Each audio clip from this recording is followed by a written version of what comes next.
हा, आपली तीच मागणी होती की हैदराबाद गॅझेटियरचा आपण जे ऍक्ट काढला तर त्यानुसार प्रमाणपत्र देणं आवश्यक आहे. कारण हैदराबाद गॅझेटियरमध्ये नोंदी आहेत मराठवाड्यातल्या सगळ्या मराठा समाजाच्या संख्या आहेत त्याच्यामध्ये. त्यानुसार मराठा समाजाला कुणबी प्रमाणपत्र मिळावे यासाठी आपण आता 30 मेला आंदोलन केलं होतं. त्यानुसार सरकारनं आता त्याच्यात सुलभता आली पाहिजे, प्रमाणपत्र वाटप झाले पाहिजे असे आदेश विभागीय आयुक्त आणि सगळ्या जिल्हाधिकाऱ्यांना मराठवाड्यातल्या दिले. त्याचबरोबर त्यांनी एसओपी नव्हती, कार्यपद्धती केलेली नव्हती, त्यामुळं ती कार्यपद्धती करणं गरजेचं होतं. ती एसओपी त्यांनी केली.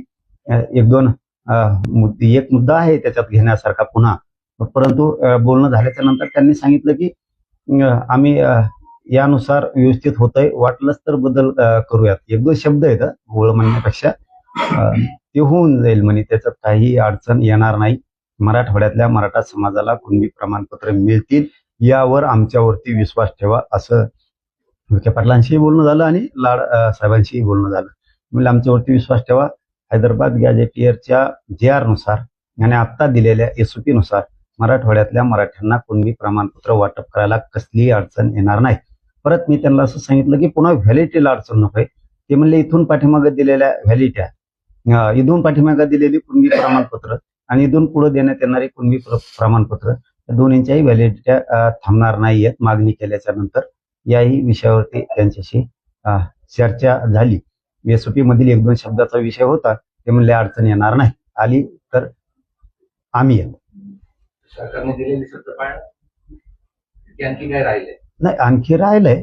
आपण समाधानी एवढ्यासाठी आहेत, थोडे पूर्ण समाधानी नाही पण थोडे एवढ्यासाठी आहेत की त्यांनी जी तळमळ केली मराठा समाजाच्या वेदना बघून आणि त्याविषयी जो शब्द दिला विखे पाटील साहेबांनी आणि लाड साहेबांनी, आणि विशेष करून त्यांना फडणवीस साहेबांचे सुद्धा फोन होते त्या दिवशी. त्यांनी मला काल सांगितलं हा विषय की फडणवीस साहेबांचे सुद्धा सारखे फोन होते की आपण मराठवाड्यातल्या मराठ्यांना आरक्षण देऊयात, त्यांचं ते हक्काचं हैदराबादचं गॅझेटियर आहे, त्यामुळं कामं मात्र पूर्ण करा आणि तुम्हाला जिथे जिथं अडचण येते तिथं तिथं मला सांगा, असं फडणवीस साहेब विखे पाटलांना आणि लाड साहेबांना बोललेत. हे मला काल सांगितलं त्यांनी की त्यामुळं आता अडचण येणार नाहीत, अशा स्वरूपाचं काम मराठा समाजासाठी मराठवाड्यातल्या करूयात. म्हणून थोडं समाधानी याच्यासाठी म्हणलं की आता वाटतंय त्यांच्या बोलण्यावरून की मराठवाड्यातल्या मराठ्यांना 100% कुणबी प्रमाणपत्र मिळणार. पुन्हा ती रोष आणि नाराजी मराठा समाजाची त्यांच्या अंगावरती सरकार घेणार नाही ही आता अपेक्षा आहे. दगाफटका धोका झालाच तर पुढं लढायला मी पुन्हा सरकारच्या समोर उभा आहे, हेही त्यांनी लक्षात ठेवावं.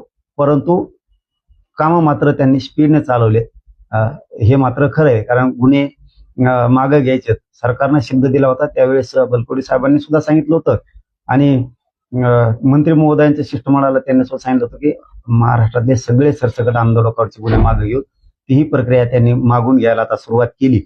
म्हणून आता कामं व्हायला लागले, हे मात्र खरं आहे. सध्या तरी पुढे आणखीन काय माहित नाही, आता पळत पुढे दमत का काय, पण वाटत नाही की दमतील म्हणून करतीलच. मात्र विश्वास आता वाटायला लागला.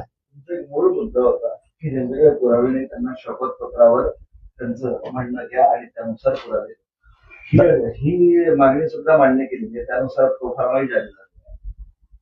दादा, माझं म्हणणं आहे, तुम्ही म्हणताय बरोबर, पण माझं म्हणणं सुद्धा चुकीचं नव्हतं. आमच्या चुलत्याला दिले, दुसऱ्या चुलत्याला नाही दिले, म्हणजे ही चूक आम्ही सरकारच्या निदर्शनास आणून दिली. आमच्या एका मुलाला दिले तर छोट्या मुलाला देत नाही, वडिलाकडे तर मुलीला दिलं नाही.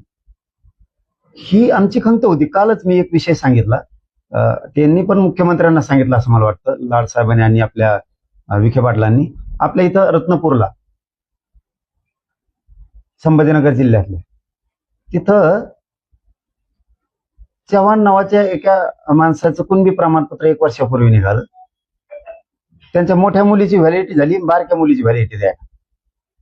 असे जे होतं ना, माझं ते म्हणणं होतं की आमच्या एका बांधवाला दिले आणि दुसऱ्या देणार, ह्या जगतापाल दिले त्या जगतापाल देणार, का देणार? तर ते म्हणले तू ह्या जिल्ह्यातून त्या जिल्ह्यात गेला. आता मराठवाड्यातले किती लोक मुंबईत गेलेत व्यवसायाच्या निमित्तानं, कित्येक तरी लोक परभणीचे संभाजीनगरला आहेत, संभाजीनगरचे नांदेडला आहेत, नांदेडचे लातूरला आहेत, लातूरचे धाराशिवला आहेत, धाराशिवचे बीडला आहेत, बीडचे जालन्यात आहेत, हिंगोलीचे पुणे मुंबईपर्यंत आहेत, संभाजीनगरला सुद्धा आहेत. म्हणून तुम्ही देणार नाहीत. म्हणजे ही आडनावाची जी तफावत करायला लागली ते त्यांच्या कानावर टाकले की बाबा आमच्या गावात एका माणसाला दिले आणि दुसऱ्याला द्यायना.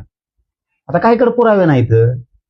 पूर्वी अडाणी माणसं होती, काहीची नोंद नव्हती. मग तुम्ही हे का करायला धरत नाहीत? ते रक्ताचे आहेत ना. म्हणजे ओबीसीतल्या तुम्ही नात्यांना दिलेत, नातेवाईकाला पोट जातो उपजात म्हणून, आणि आम्ही आमच्याच लोकांना मागतोय. त्यांच्या ते लक्षात आलं. त्यामुळं माझा तो आट्टा होता की मराठवाड्यातला सगळा मराठा हा कुणबी आहे आणि आमच्या एकाला दिलंय, दुसऱ्या आडनावाला दिलं नाही. ते जरा सुलभ करा. 90%